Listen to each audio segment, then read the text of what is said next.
मला general health चेकअपमध्ये chest एक्सरेमध्ये एक भला मोठा ट्यूमर छातीमध्ये दिसला.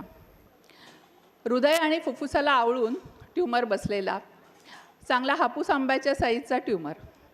मी स्वतः बायोलॉजिस्ट आहे, त्याच्यामुळे मला ह्याचं भविष्य काय हे लगेच कळलं. माझ्या यजमानांना मी सांगितलं 3 ते 6 महिने माझ्या हातात आहेत. पुढे जेव्हा डॉक्टरांनी ऑपरेशन करायचा प्रयत्न केला तेव्हा त्यांनाही तो ट्यूमर काढता आला नाही. त्यांनीही यजमानांना तेच सांगितलं, फार फार तर 6 महिने. माझा मुलगा तेव्हा फक्त 3.5 वर्षाचा होता. इतक्या लवकर इतक्या छोट्या मुलाला सोडून जायची माझी बिलकुल तयारी नव्हती, पण काही इलाजच नव्हता. किमोथेरपी सुरू करायच्या आधी डॉक्टर सरदेशमुख आणि त्यांच्या टीमच्या संपर्कात आले. मिस्टर म्हणाले, आयुर्वेदिक औषधांचा जो परिणाम असतो तो व्हायलाच 6 महिने लागतात आणि आपल्या हातात तर 6 महिन्याचं आयुष्यही नाही आहे. काय उपयोग आहे ट्रीटमेंट घेऊन किंवा आयुर्वेदिक औषधं घेऊन. पण माझी मेडिकल हिस्ट्री खूप वाईट होती. मला बरेच ड्रग ॲलर्जी होती, फूड ॲलर्जी होती, अनेक मिसकॅरेज झालेले, त्याच्यामुळे खूप औषधांची मारा झालेला, त्याच्यामुळे शरीर अगदी थकून गेलेलं. म्हटलं ठीक आहे, थोडीफार काय साईड इफेक्ट्स कमी झाले तरी हरकत नाही, पण आपण औषधं घेऊया. ह्याने सेकंड किमोथेरपीपासून औषधं सुरू केली. 6 सायकल झाली किमोथेरपीची, 33 रेडिएशन झाले, म्हणजे 66 ग्रे रेडिएशन दिलं गेलं. ट्यूमर 50% कमी झाला. तेवढ्यानेही आम्ही खुश होतो. आम्ही परत बंगलोरला जायचे आमचे प्लॅन सुरू झाले. पण ट्रीटमेंट संपल्यानंतर 3 महिन्याने जे फॉलोअप स्कॅन केला, CT स्कॅन केला, त्याच्यामध्ये ट्यूमर परत वाढण्याचे संकेत मिळाले. चांगला जोरात वाढत होता. SUV व्हॅल्यू 6.9 होती. आता मात्र सगळ्याच डॉक्टरांनी हात वर केले. सर्जन म्हणाले की हृदय आणि फुफ्फुस यांना चिकटून तो ट्यूमर होता. ते म्हणाले अशी जे ऑपरेशन असतं ते आयुष्यातून एकदा किंवा दोनदाच केलं जातं. तुमचं पहिल्या वेळेला फेल झालं, आता दुसऱ्या वेळेला करणं शक्यच नाही आहे. किमोथेरपीचे डॉक्टर म्हणाले की तुम्हाला बेस्ट मेडिसिन्स दिलेली आहेत, ती जर काम करत नसतील तर सेकंड बेस्ट मेडिसिन्सचा काहीच उपयोग नाही. रेडिएशनचे डॉक्टर म्हणाले की प्रत्येक अवयवासाठी एक लाईफटाईम डोस असतो, त्याच्यावर जर रेडिएशन दिलं तर ते पेशंटच्या जीवाला घातक ठरतं, त्याच्यामुळे रेडिएशनही शक्य नाही. कुठलेच उपचार उरले नव्हते. मी डॉक्टरांना अगदी तळमळून विचारलं, इज इट फेटल, माझं जीव घेणं आहे का हे?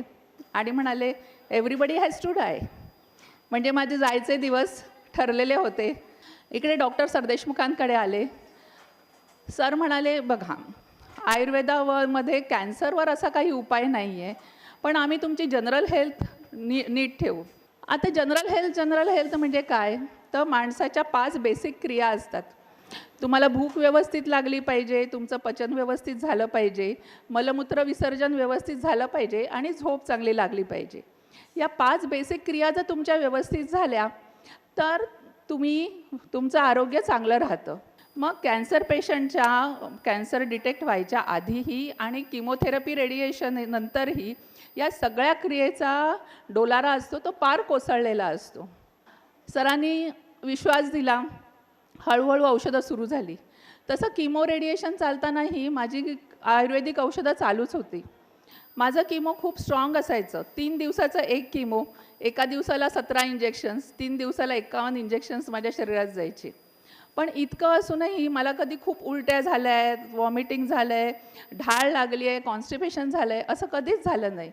माझे डॉक्टर्स तर म्हणजे मेडिकल ऑन्कॉलॉजिस्ट माझ्यावर इतके खुश होते, कारण ते जेव्हा कधी यायचे ना तेव्हा मी कायम खात असायचे.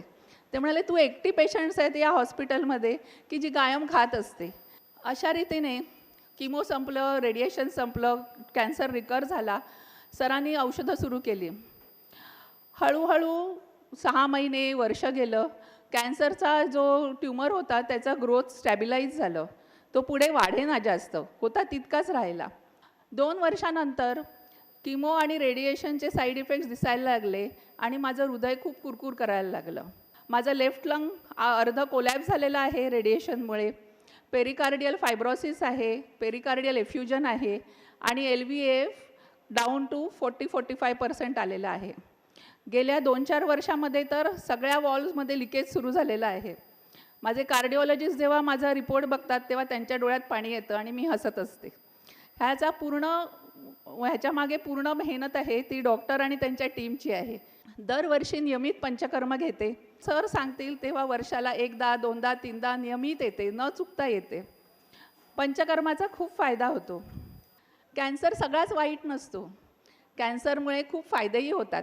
तुम्हाला ऐकून खूप नवल वाटेल, पण कॅन्सरमुळे खूप नवीन दृष्टी मिळाली मला. पण इतक्या चांगल्या लोकांच्या सहवासात आले आणि आयुष्य खरोखर बदलून गेलं.